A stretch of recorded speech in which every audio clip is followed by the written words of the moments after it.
tema saya pada saat ini adalah keterbukaan menghasilkan pemulihan. Katakan keterbukaan menghasilkan pemulihan.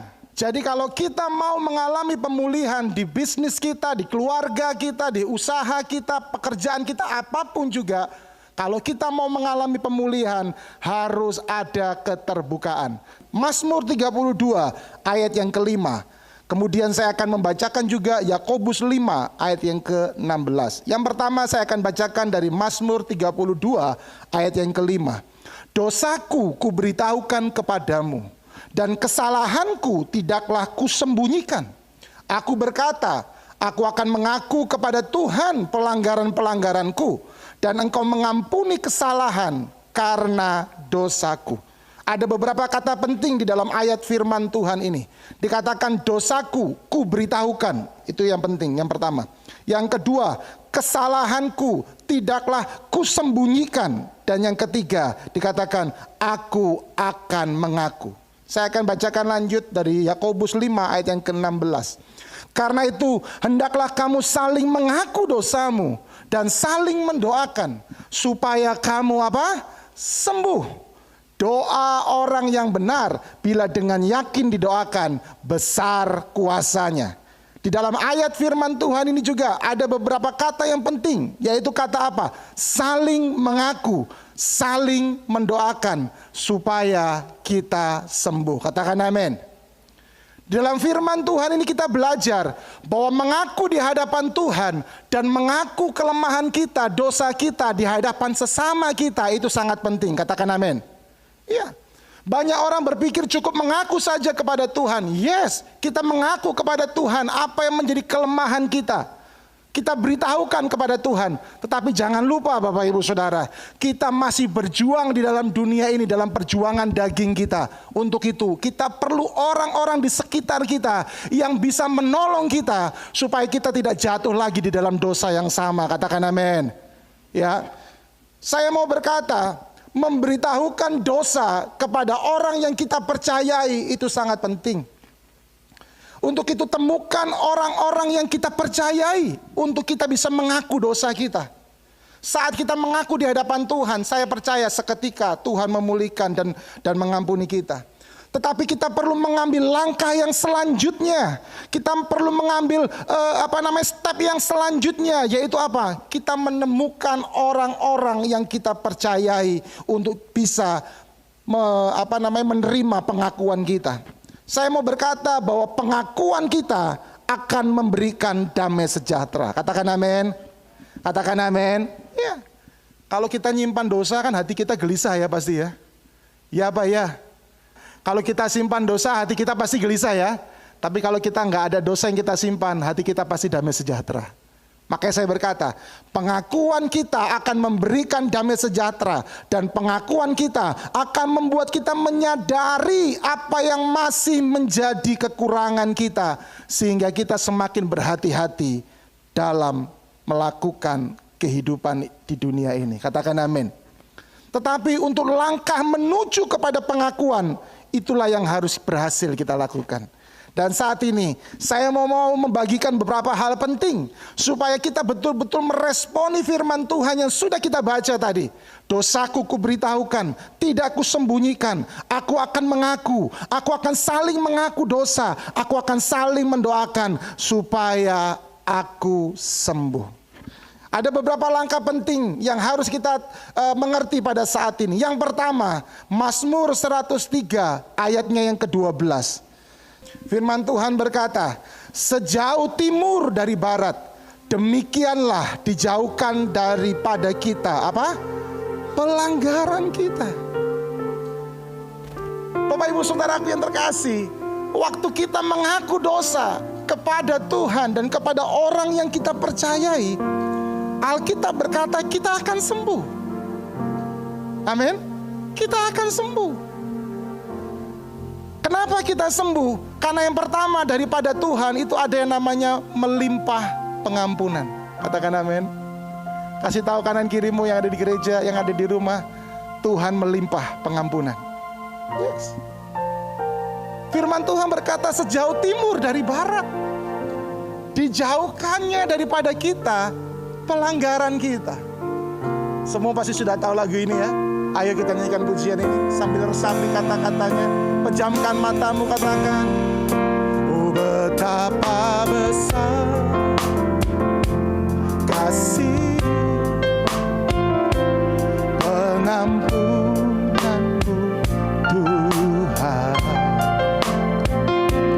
Tak kau pandangi. Yang ada di rumah, mari ikut nyanyikan pujian ini. Yang hancur, oh, ku berterima kasih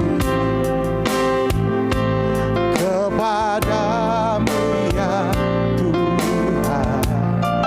Pengampunan yang kau beri, pulihkanku. Bapak Ibu, Tuhan itu melimpah dengan pengampunan. Tetapi seringkali untuk kita mau mengaku dosa kita, iblis mengintimidasi kita. Ya Pak ya, Tuhan itu melimpah dengan pengampunan. Kalau kita percaya Tuhan kita itu melimpah dengan pengampunan, mengapa engkau masih ragu? Mengapa engkau masih takut? Bukankah Tuhan di dalam nama Yesus selalu siap mengampuni engkau? Ketika kita jatuh dalam dosa, kita datang ke hadapan tahta kasih karunia-Nya. Saya percaya Tuhan tidak sedang berkata, ih aku jijik sama kamu. Enggak. Tetapi Tuhan sedang berkata, come to me my son. Datanglah kepadaku anakku. Karena di tahta kasih karunia ini ada sungai yang begitu indah untukmu. Ada air yang begitu melimpah untukmu. Bapak Ibu Saudara tahukah apa air itu? Apakah hanya air biasa? Bukan. Di tahta kasih karunia Tuhan ada air yang saya menyebutnya sebagai darah Yesus. Haleluya. Sekalipun dosamu merah seperti kirmizi, Tuhan bisa sanggup buat putih seperti salju. Amin. Haleluya. Betapa besar. Mari angkat tanganmu, katakan, kasih pengampunan Tuhan. Tak kau pandang hina. Gak ada kata terlambat. Tidak ada kata terlambat. Tidak ada kata terlambat. Oh, jangan biarkan iblis mengintimidasi. Ku berterima kasih kepadamu ya Tuhan. Yes. Amin. Kau beri pulih. Yang kedua, Ulangan 30 ayatnya yang ketiga. Ulangan 30 ayat yang ketiga. Maka Tuhan Allahmu akan memulihkan keadaanmu dan akan menyayangi engkau. Ia akan mengumpulkan engkau kembali dari segala bangsa kemana Tuhan Allahmu telah menyerahkan engkau. Yang kedua Bapak Ibu Saudara, kita harus menyadari bahwa kita punya Tuhan yang suka memulihkan dan mengangkat kita kembali. Amin. Ada satu lagu yang berkata, bulu yang terkulai takkan dipatahkan. Tahu lagu itu?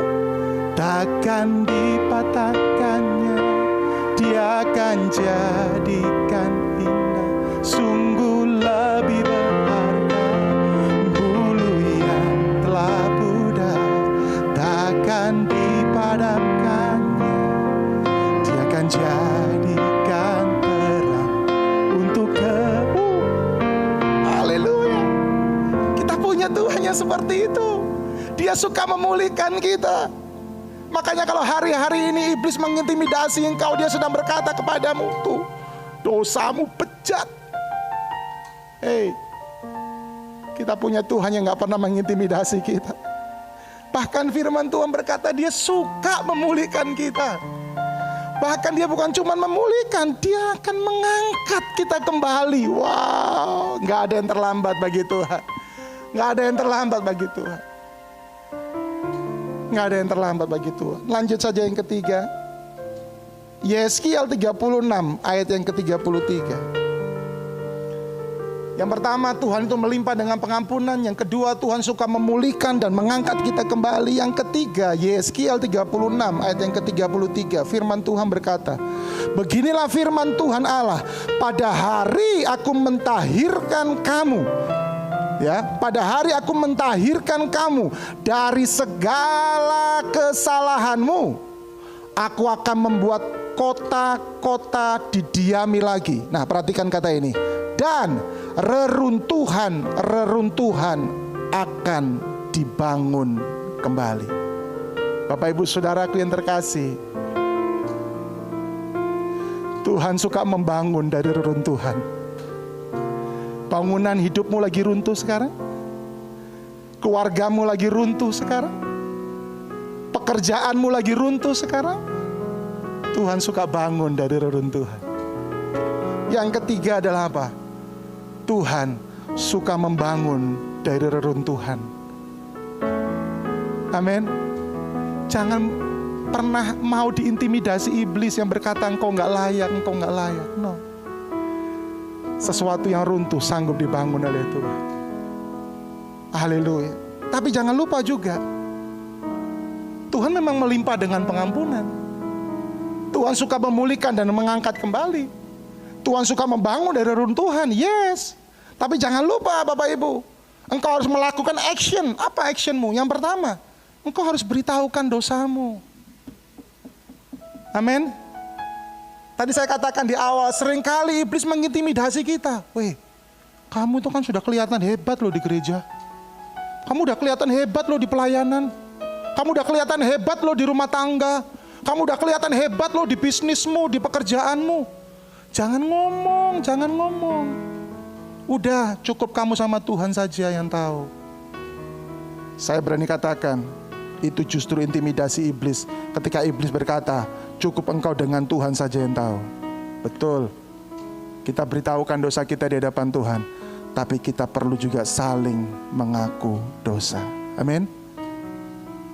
Temukan orang-orang yang bisa engkau percayai. Orang-orang yang dewasa rohani. Orang-orang yang gak bocor mulut. Katakan amin. Yes. Temukan orang yang tepat untuk menceritakan kesalahanmu. Dan orang yang tepat itu adalah orang yang akan menuntun engkau menjadi dewasa di dalam sikap dan di dalam kerohanianmu. Kemudian bagian yang kedua juga yang harus kita lakukan adalah apa? Jangan sembunyikan. Amin. Pakai tadi lagu tadi loh. Yang awal tadi lagu apa namanya? Ujilah aku Tuhan, cobalah aku Tuhan. Apa? Selidiki hatiku dan haleluya, mataku tertuju padamu. Sekali lagi yuk. Ujilah aku, ujilah aku Tuhan, haleluya. Cobalah aku Tuhan, selidiki, haleluya, mataku tertuju padamu. Mari angkat tanganmu, katakan Hosanna, yes, bagi Rajaku yang duduk di tanah. Aku muliakan dan ku agungkan, Kaulah yang disembah. Ku nyanyi Hosanna bagi Rajaku yang duduk di tahta. Yes, aku muliakan, oh, Kaulah yang disembah. Saya gak pernah janjian dengan song leader kita, Haikal, luar biasa. Saya tahu dia mempersiapkan pujian ini dengan berdoa. Saya nggak janjian sama dia, karena memang kebiasaan saya jarang berjanjian dengan song leader. Aku mau khotbah ini, nyanyinya ini, saya jarang. Karena saya punya prinsip yang saya pegang sampai sekarang. Kalau dari Tuhan, pasti ada peneguhan. Termasuk apa yang saya bagikan hari ini, kalau dari Tuhan, pasti ada peneguhan. Dan diteguhkan lewat pujian yang sudah kita nyanyikan tadi. Jangan sembunyikan dosa. Amin. Kita kadang-kadang gini loh, udah deh ngaku dosanya 50% aja. Engkau ngaku dosa 50%, kemudian engkau minta dari Tuhan 100%. Orang Perancis bilang, sopo kowe. Siapa kamu? Tuhan mau pulihkan engkau mau dipulihkan Tuhan 100%. Jangan sembunyikan dosamu, ngaku semua di hadapan Tuhan. Haleluya. Di bagian ini, iblis akan semakin mengintimidasi. Saya bersyukur sebagai seorang gembala, sebagai seorang pemimpin.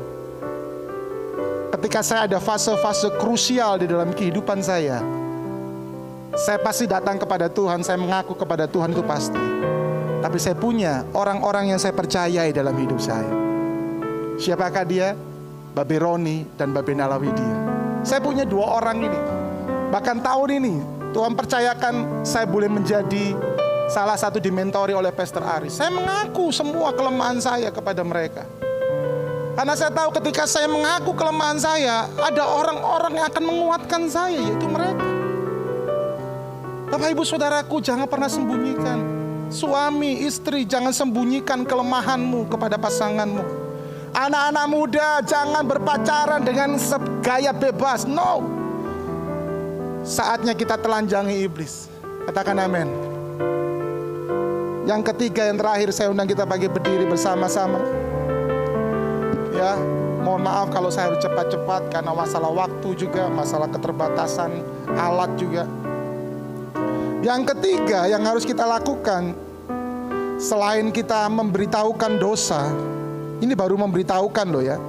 Kemudian yang kedua, tidak menyembunyikan semuanya, kita ceritakan. Baru yang ketiga, kita mengaku dosa di hadapan Tuhan dan di hadapan sesama kita. Katakan amin. Dan ketika kita poin yang ketiga ini kita mengaku, maka saya mau berkata, yang sedang ditelanjangi, yang sedang dipermalukan adalah Bapa di atas segala penipu, setan di atas segala setan, iblis yang kita permalukan. Pengakuan akan membuat kita menang. Mari pejamkan mata. Kesimpulannya adalah apa? Saat kita mau mengalami pemulihan, maka langkah yang kita ambil akan menentukan hasil pemulihan yang kita terima. Jangan biarkan iblis menipu, mengintimidasi terus-menerus. Kalahkan, hancurkan iblis dengan keterbukaan kita yang menghasilkan pemulihan.